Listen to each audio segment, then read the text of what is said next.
Kalau mendapat kesempatan hidup di luar angkasa, kira-kira kalian bakal ambil kesempatan itu atau tidak? Kalau Le Bagong sih katanya milih untuk tinggal di bumi. Rale Bagong lebih senang melihat hiburan di bumi, yang biasanya ada setiap weekend katanya. Kalau yang terbaru hiburannya adalah G30 Spurs. Bapuk! Iya, tapi kan kalau itu kan Le Bagong. Berbeda dengan suami istri dalam film yang akan kita bahas hari ini. Saking sultannya, mereka berdua memilih meninggalkan bumi yang akan hancur dan memilih untuk tinggal bersama di luar angkasa. Tapi sayangnya, walau hidup sudah kaya dan tidak ada lagi ocehan tetangga, masalah tetap saja dikirim Tuhan bagaimanapun caranya. Jadi, begini ceritanya.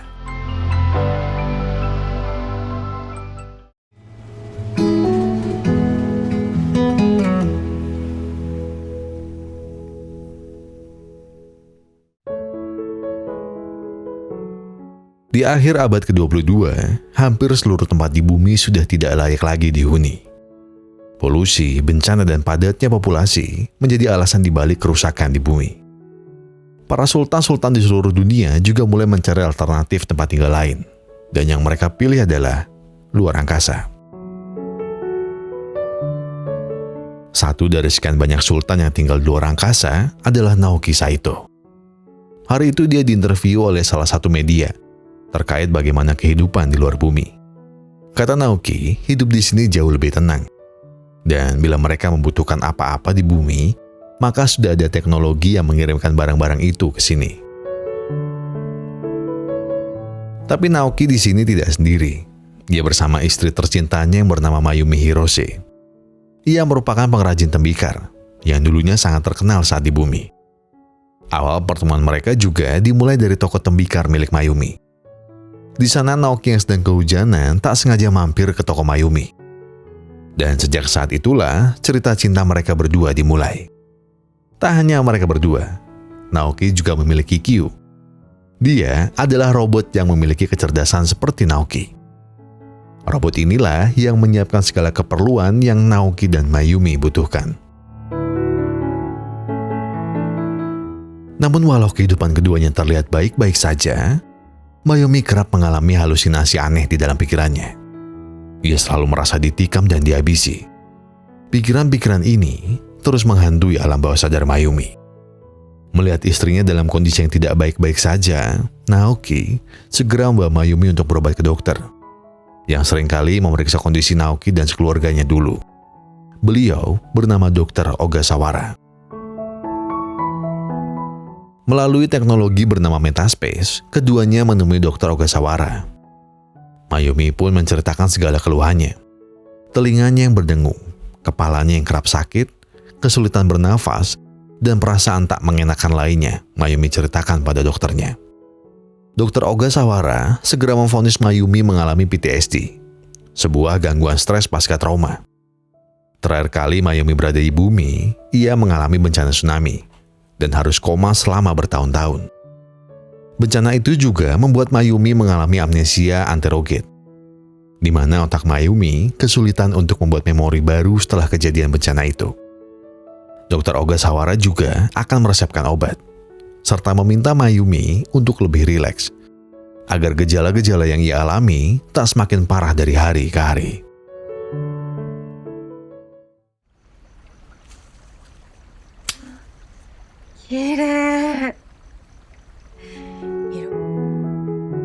Menuruti apa kata dokternya, Mayumi mulai berkebun di tempat yang telah Naoki buat.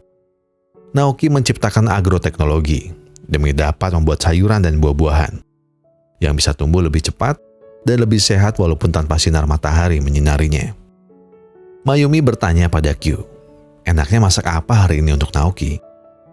Kyu segera mengerahkan kemampuannya dengan memberitahu sayur mayur apa saja yang harus Mayumi ambil. Setelah seluruh bahan telah dipersiapkan, Mayumi berniat akan memasak semacam sup ayam pedas khas Thailand, kesukaan Naoki. Naoki sudah sangat lama merindukan sup ayam buatan Mayumi. Ia juga memuji kalau sup buatannya hari ini adalah sup terbaik yang pernah ia makan. Sebenarnya, Naoki tak pernah menyukai makanan pedas. Namun karena kebiasaan Mayumi yang mengajaknya jajan seblak, Naoki pun mulai bisa dan menyukai makan makanan pedas.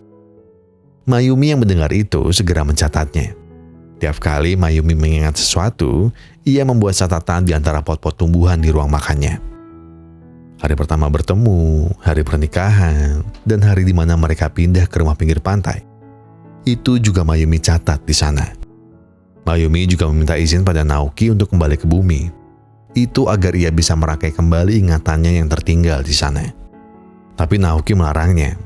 Katanya, Mayumi tak perlu mengingat apapun di masa lalunya. Karena yang terpenting adalah Naoki, suami dan masa depan Mayumi.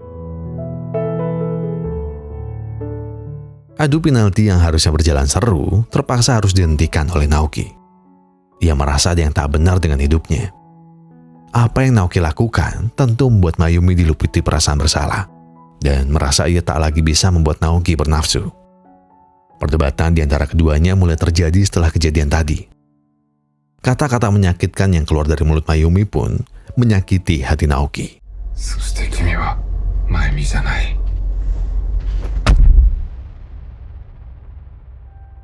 Mimpi buruk yang Mayumi alami membuat ketakutannya kian menjadi-jadi. Mimpinya yang terasa sangat nyata membuat Mayumi ingin menanyakan ini semua pada dokternya. Secara diam-diam, Mayumi pun menggunakan Metaspace untuk bertemu Dr. Ogasawara. Ia menceritakan mimpi buruknya dan siapa yang melakukan itu padanya. Dr. Ogasawara segera membantah mimpi Mayumi. Mayumi mungkin hanya kelelahan, dan karena itu mungkin penyakitnya kembali kambuh. Menurut dokternya, suami Mayumi tidak akan mungkin melakukan itu. Naoki adalah orang yang paling khawatir ketika Mayumi mengalami koma setelah bencana tsunami.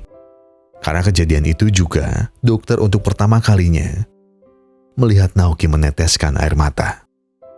Dokter juga bilang, orang paling bahagia ketika kamu kembali siuman adalah suamimu. Jadi tak mungkin mimpimu itu akan jadi kenyataan. Lupakanlah, Naoki bukan orang yang seperti itu. Walau sudah diperingatkan seperti tadi, Mayumi tentu tak begitu saja bisa melupakannya. Ketakutan itu justru kian jelas dan membuatnya semakin cemas. Demi sedikit menenangkan pikirannya, Mayumi kembali menjalankan hobinya, yaitu membuat tembikar. Senyumnya sedikit merekah ketika ia bermain-main lagi dengan tanah liat di tangannya. Namun ketika ia melihat salah satu hasil tangannya dulu ketika di bumi, tiba-tiba Mayumi teringat.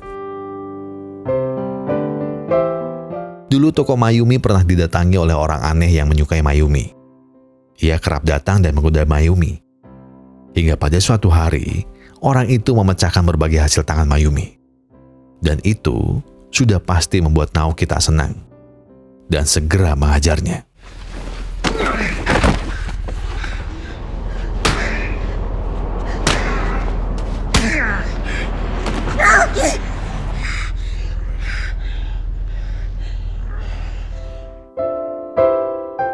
Sembari mengobati luka di tangan Naoki, Mayumi memuji Naoki bak seorang pahlawan tadi. Tapi Mayumi juga bilang kalau Naoki tak boleh melakukan hal seperti itu lagi. Walau niatnya untuk menyelamatkan Mayumi, tapi itu tetap saja membuat Mayumi takut dan khawatir. Naoki pun meminta maaf. Itu semua terjadi hanya karena naluri Naoki yang berniat untuk melindungi Mayumi. Tapi karena Naoki tak boleh lagi melakukan itu, maka mulai saat itu, Naoki minta pada Q untuk jadi dewa pelindung bagi Mayumi sampai kapanpun. Yosh. Ketika Mayumi melihat apakah ada luka lain yang Naoki alami, ternyata ada bekas luka lama yang tak dapat hilang di tubuhnya. Suara Naoki mulai melirik. Ia bercerita bagaimana masa kecilnya harus dilewati dengan tidak mudah.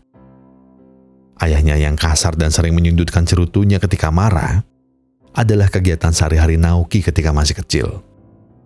Mayumi yang merasa simpati dengan apa yang Naoki alami pun mulai mendekat. Dan sejak saat itulah, benih cinta di antara keduanya tumbuh hingga sekarang. Layaknya orang pada umumnya, Mayumi juga memiliki lagu favorit, Clair de Lune. Naoki yang melihat istrinya mendengarkan lagu favoritnya pun tersenyum. Ia tahu betul kalau istrinya selalu menyukai lagu ini. Mayumi juga heran. Kalau ia amnesia, kenapa ia bisa mengingat setiap melodi pada lagu ini? Naoki yang selalu ingin mewujudkan apa yang Mayumi inginkan, lalu mengajak istrinya untuk menyaksikan pertunjukan lagu ini secara langsung di bumi.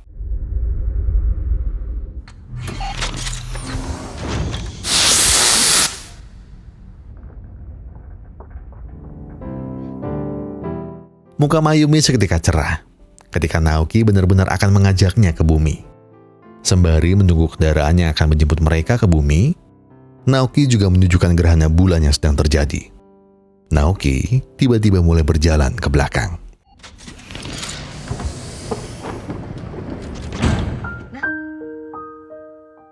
Wajah Naoki berubah menjadi ketus. Ia tak ingin membuka pintu itu dan bilang, kalau orang di depannya bukanlah Mayumi. Mayumi tak tahu apa yang Naoki maksud. Tiba-tiba Naoki membuka pintu keluar yang membuat Mayumi panik. Mayumi mencari segala cara untuk dapat kembali masuk dan tidak terlempar keluar angkasa. Dengan sekuat tenaga, Mayumi coba terus membuka pintu untuk bisa masuk kembali. Dan ketika sudah sampai di dalam, tangan Naoki tiba-tiba sudah menyiapkan sebuah pisau dan segera menikam Mayumi. Bukan darah yang keluar dari tubuh Mayumi. Karena sejatinya, Mayumi yang ada di depannya hanyalah sebuah robot yang diciptakan oleh Naoki demi mengenang mendiang istrinya. Naoki juga terus memutus kabel yang terpasang di leher Mayumi dan harus menerima fakta kalau buatannya kali ini gagal.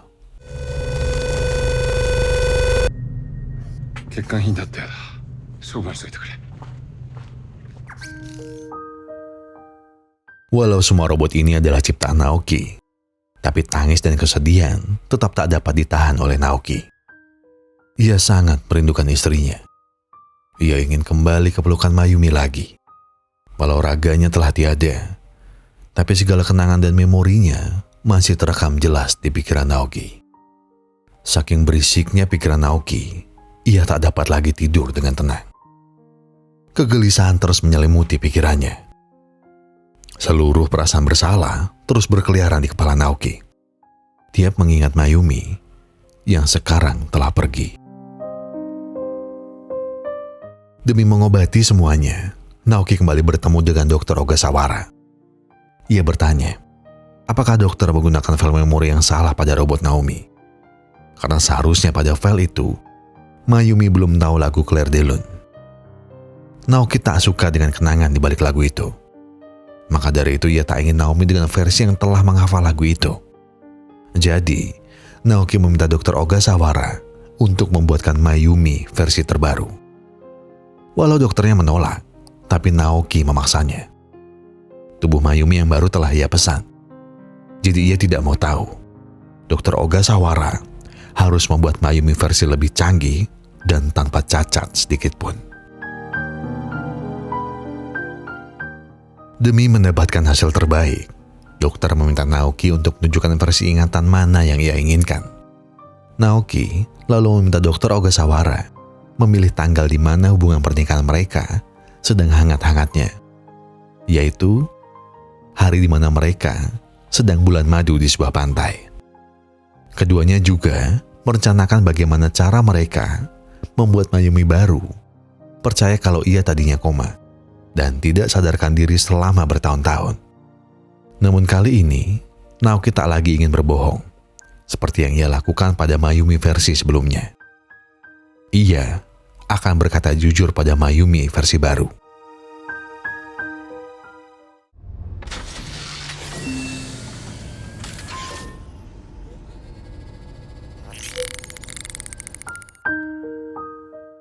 Mayumi versi baru pun hidup.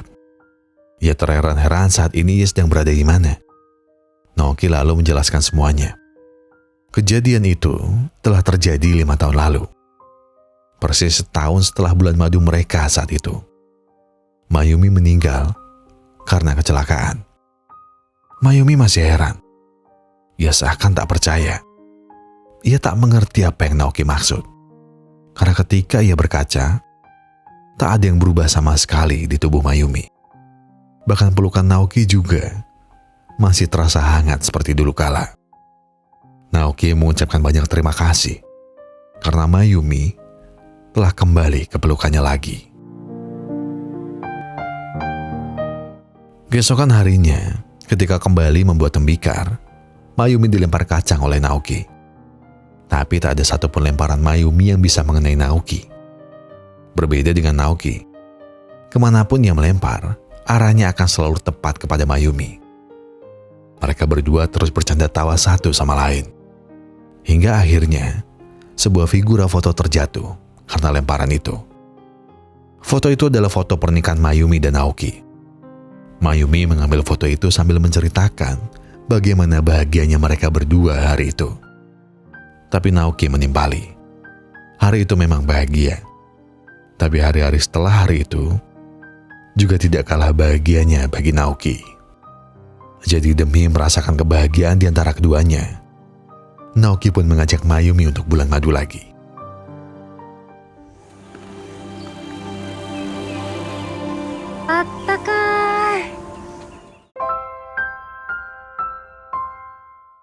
Walau hanya bulan madu melalui Metaspace, Naoki dan Mayumi tetap saja menikmati setiap waktu yang mereka habiskan bersama-sama. Sampailah mereka di sebuah pantai. Persis tempat mereka dulu berbulan madu. Tapi tiba-tiba, di sana Mayumi seakan melihat sebuah kenangan lamanya dulu. Ia kembali teringat kalau dulu Mayumi pernah duduk di kursi ini. Dan di hari itulah, ia pertama kali bertemu dengan Jeb. Jeb merekomendasikan Mayumi minuman terbaik yang ada di sini. Mayumi menuruti kata Jeb. Dan mereka berdua mulai dekat dari hari ke hari. Kenangan yang kembali itu seketika dibubarkan oleh suara Naoki yang memanggil nama Mayumi. Naoki heran kenapa Mayumi bisa sampai ke tempat yang sudah hampir rubuh ini. Mayumi enggan menjawab jujur dan memilih berbohong agar Naoki tak mengetahui apa yang sebenarnya terjadi. Naoki lalu mengajak Mayumi kembali ke rumah mereka dulu yang ada di tepi pantai. Naoki bertanya, apa perabotan yang ada di tiap sudut rumah mereka dulu? Mayumi menjawab semuanya dengan tepat. Ingatan Mayumi masih teringat dengan baik dengan kenangannya dulu di rumah ini. Ketika mereka sedang menikmati masa-masa nostalgia, hujan tiba-tiba turun. Mayumi segera keluar untuk menikmati hujan di luar. Mayumi dan Naoki sama-sama asik menikmati air hujan yang turun dengan derasnya saat itu. Sentuhan demi sentuhan juga Mayumi rasakan di tengah derasnya hujan. Tapi, itu bukanlah tangan Naoki.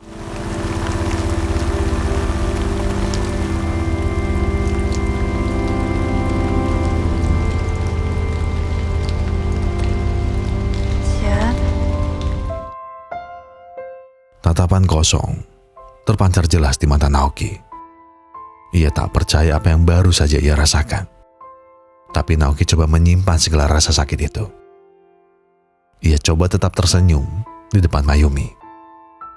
Mayumi tahu kalau dia salah. Ia berniat segera meminta maaf pada Naoki. Tapi Naoki tak merespon itu. Ia malah mengajak Mayumi ke suatu tempat. Naoki membawa Mayumi ke tempat yang tak memiliki gravitasi. Di sana, Naoki menunjukkan keindahan luar angkasa pada Mayumi. Tapi segala kesenangan Mayumi tidak dapat bertahan lama.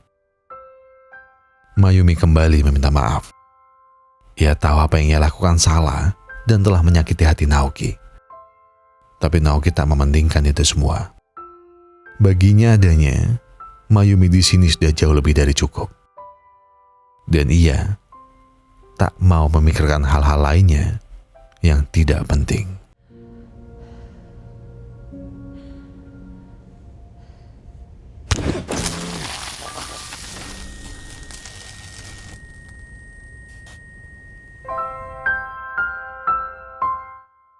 Karena versi kemarin belum juga cukup memuaskan hati Naoki, Kini Naoki kembali memaksa Dr. Ogasawara untuk membuatkan Mayumi untuk terakhir kalinya. Kali ini, Naoki meminta Mayumi dengan versi ingatan yang jauh ke belakang. Yaitu saat mereka berdua pertama kali bertemu dan menghapus segala memori pernikahan, bulan madu, dan setelahnya. Dr. Ogasawara tak yakin dengan rencana itu. Bukankah aneh orang yang baru saja berkenalan lalu langsung dipaksa untuk tinggal satu atap? Tapi Naoki tak mendengar apapun kata dokternya. Naoki hanya ingin satu. Ia ingin dibuatkan Mayumi untuk terakhir kalinya.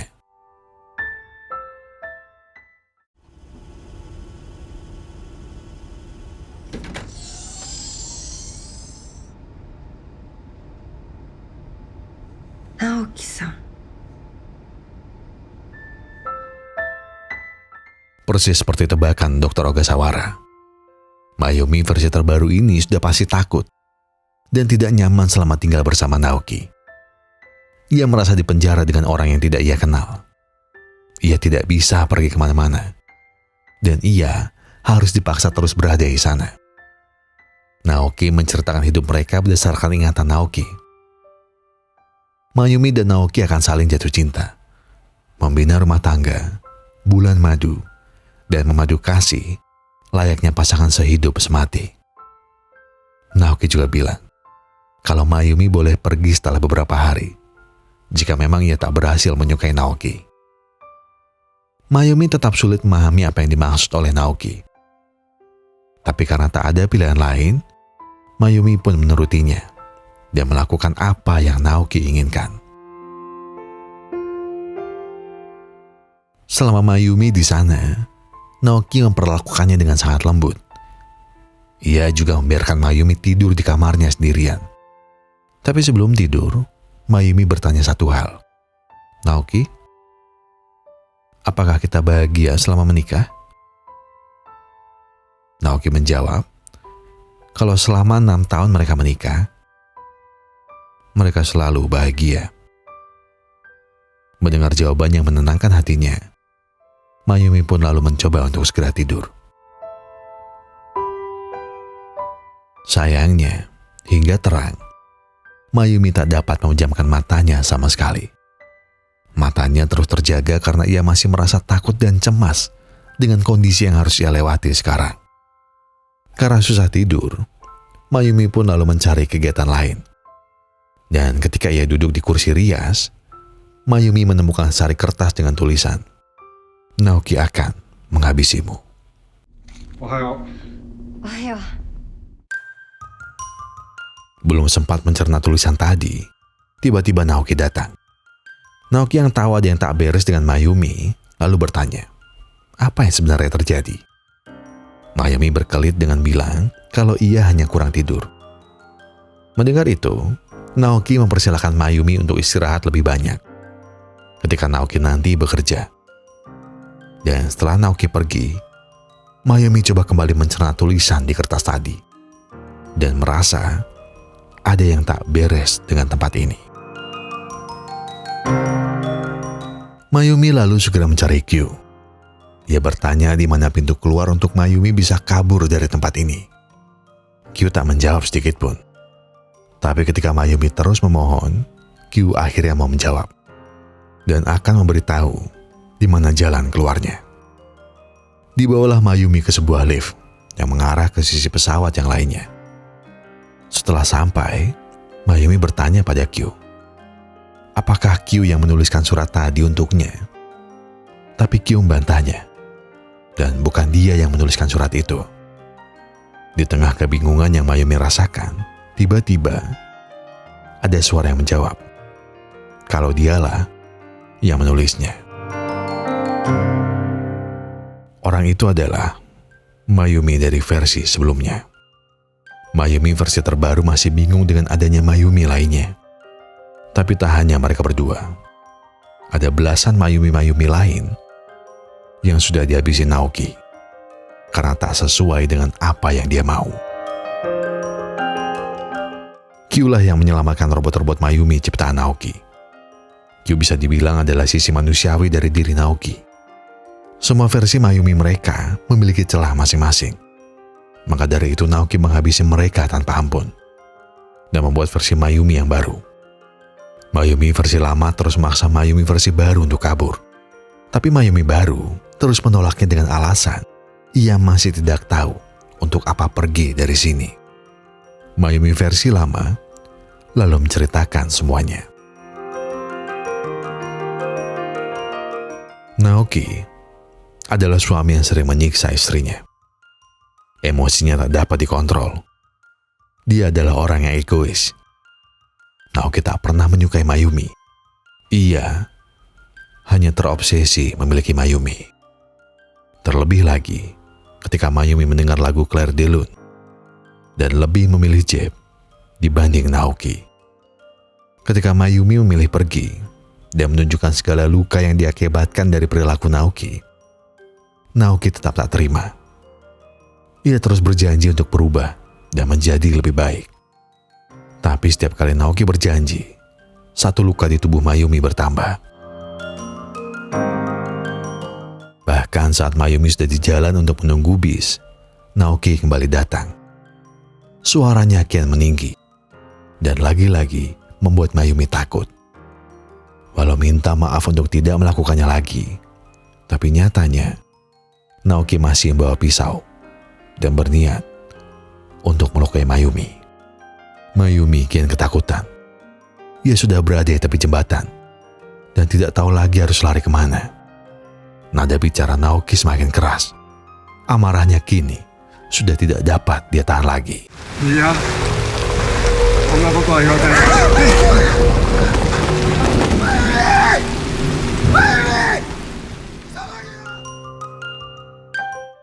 Mayumi versi baru mulai mempercayai segala cerita tentang Naoki. Namun demi memperkuat Mayumi versi baru untuk bisa kabur dari sini, Mayumi versi lebih lama akan mentransfer memori-memori mereka pada Mayumi versi baru. Dan Mayumi yang lainnya akan menggantikan peran Mayumi versi baru untuk sementara waktu. Seusai Naoki bekerja, ia berniat untuk melihat Mayumi yang sedang sibuk memasak di dapur. Naoki sudah menelan ludah ketika melihat Mayumi kembali memasak sup ayam pedas andalannya. Tapi ada yang satu Mayumi lupa. Mayumi versi terbaru harusnya tidak tahu kalau Naoki senang dengan masakan ini. Naoki yang menyadarinya perlahan mendekat dan melihat apa yang ada di leher Mayumi.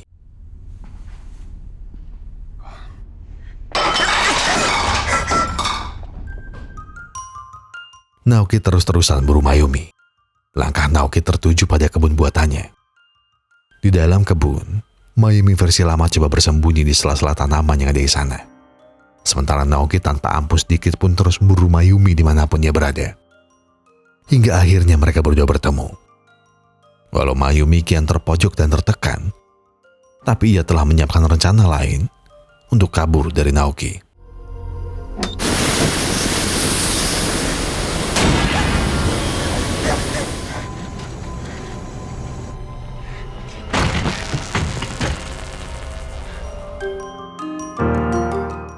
Sayangnya, kemanapun Mayumi mencoba pergi, Naoki tetap selangkah lebih cepat. Ia berhasil menghadang Naoki yang ada di bawah tangga. Mayumi coba melempar pisau-pisau yang ada di tangannya ke arah Naoki. Tapi semua pisau itu meleset walau Mayumi sebenarnya sudah tepat mengarahkan pisaunya. Mayumi yang makin panik lalu kembali mencoba kabur. Sayangnya usaha itu segera digagalkan oleh Naoki.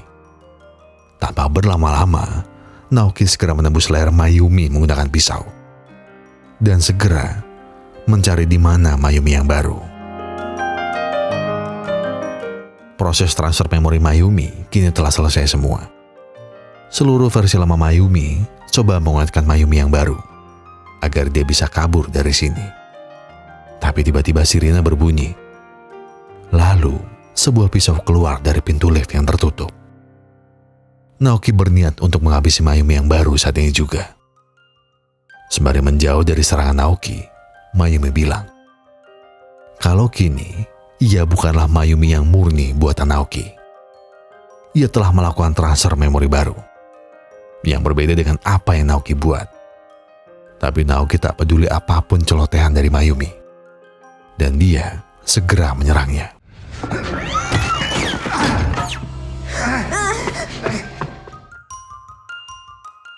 Mayumi segera pergi setelah diselamatkan oleh Kyo. Tapi Naoki tetap tak berhenti. Ia terus memburu Mayumi kemanapun dia pergi. Walau hampir berhasil lolos, tapi tenaga Naoki yang amat kuat berhasil kembali membuka pintu yang akan tertutup, lalu menarik rambut Mayumi. Kyo lagi-lagi menjalankan tugasnya, yaitu sebagai dewa pelindung bagi Mayumi. Tapi Naoki sama sekali tak bisa dihentikan. Kyo ditendang dan dilempar hingga rusak dan tidak dapat lagi digunakan. Tiba-tiba, sebuah pesawat ulang-alik yang biasa digunakan Naoki untuk pengiriman barang datang.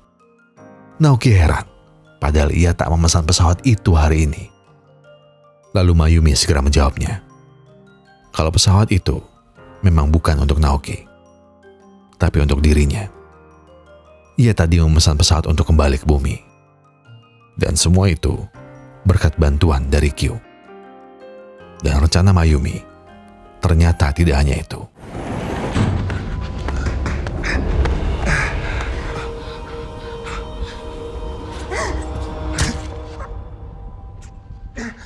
Pisau memang seharusnya tak menancap pada Naoki.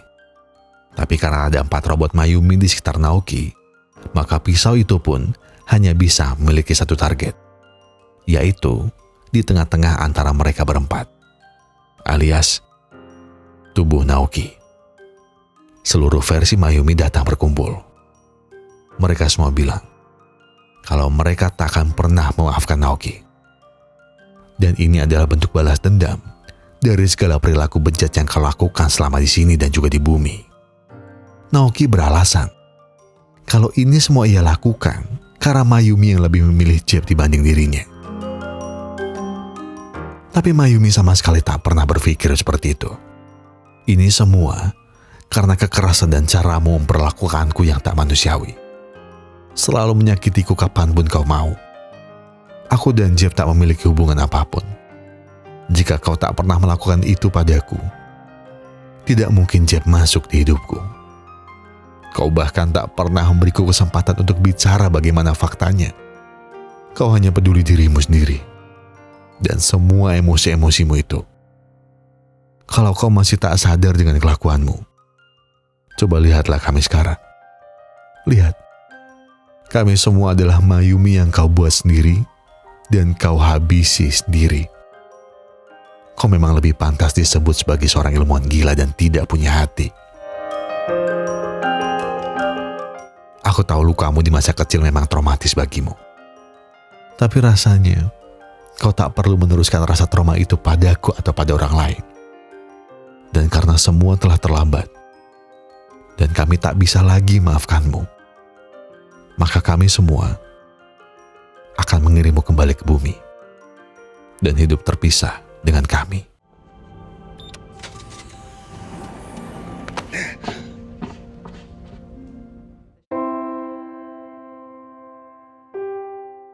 Tiba-tiba, Naoki mendorong versi terbaru Mayumi ke pesawat ulang-alik itu. Naoki membiarkan Mayumi untuk bisa kembali ke bumi dan mengulang kembali hidupnya di sana. Sementara Naoki, ia kini merasa hina, merasa kosong, dan seluruh perasaan bersalah terus meliputi pikirannya karena kalimat dari Mayumi. Dan pada akhirnya, Naoki memilih untuk mengakhiri hidupnya sendiri.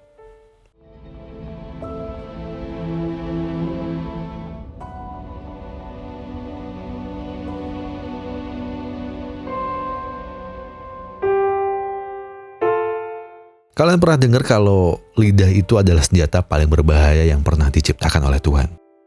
Benar, bukan pedang, bukan pistol, bukan. Dan itu tergambar jelas di film ini.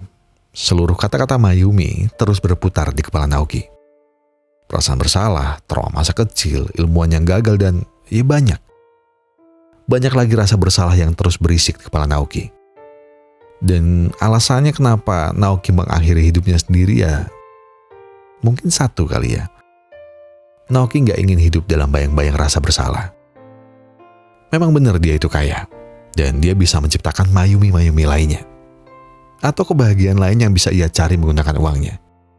Tapi bagaimana jika arti kebahagiaan di diri Naoki adalah Mayumi? Mutlak, dia hanya mau Mayumi seorang. Mungkin filmnya science fiction dan kayak thriller mungkin ya. Dan kalau melihat dari salah satu sisi, pasti ada yang salah dan ada yang benar. Tapi kalau melihat dari dua sisi, ada quotes dari Joker yang menurut saya itu cocok. Quotesnya benar-benar pendek, tapi bisa kalian pikirin itu baik-baik. Kesalahan demi kesalahan akan menimbulkan penyesalan. Tapi menyesal bukanlah pilihan untuk terus menjalani hidup. Berbenah, berubah, jangan pernah berhenti untuk bisa menjadi berkah. Mungkin quotes yang mewakili dua orang ini adalah, saya menahan semua rasa sakit itu. Dan sekarang, saya kasih ke kalian. Siapa yang paling merasakan rasa sakit? Naoki atau Mayumi? Silakan tulis di kolom komentar. Dan maka dari itu akan saya tutup video ini dengan bilang terima kasih buat yang sudah menonton video ini sampai habis. Terima kasih buat yang sudah memberikan like, terima kasih buat yang sudah memberikan komen, terima kasih buat yang sudah subscribe, dan juga terima kasih buat yang sudah memencet tombol thanks-nya. Karena apapun yang kalian lakukan untuk channel ini sudah bantu channel ini untuk berkembang ke arah yang lebih baik. Amin. Dan sebagai penutup saya mau bilang, kalau kalian lagi ada masalah dan itu berat banget, yang tenang. Ya kan? Gak usah buru-buru, gak usah panik, gak ada yang nyusu-nyusu. Duduk. Tarik napas, buang, tenggak kopinya, ambil koreknya dan sebatin aja dulu.